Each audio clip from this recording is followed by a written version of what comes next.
Find the value between 270 degrees and 360 degrees if 2 sine squared A minus sine A is equal to 1. So, ang ipapakita po natin dito ay dalawang solution. First, 2 sine, let x be equal to A, then squared, minus sine alpha x is equal to 1. Paano po natin i-input ang 2 sine squared A? Magigilang po siyang 2 sine x squared. Okay? So, ganyan lang po ang pag-input natin sa ating calculator. Since naglagay po tayo ng equal sign, equal to 1, gagamitan po natin ito ng shift calc function. Ang nakalagay po dito ay makikita natin solve for x. Kapag pinindot po natin ang equal sign, hahayaan po natin na si calculator ang mag-solve para sa atin.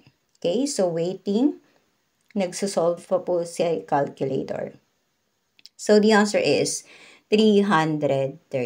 Okay? Ito po ay si calculator ang nag-solve. The second is tayo po ang mag-solve. Ayan, tinanggal po natin si equal to 1 and ang gagamitin po natin ay calc function. Okay? Ang pagkakaiba dito ay tinatanong po tayo ng value ni x. So dito, alam po natin na ang A, B, C at D ay value ng ating A, which is x nung ginamit po natin sa ating calculator. Okay?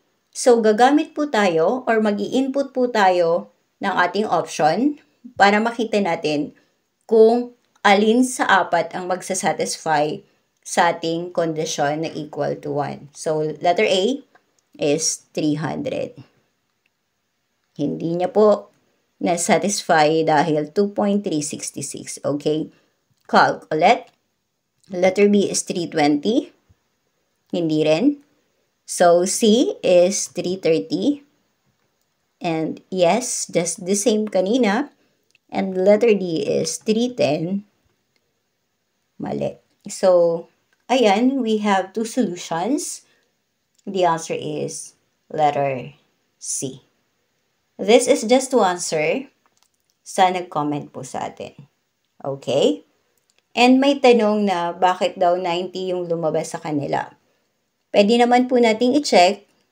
90 is equal to 1 pa rin naman talaga.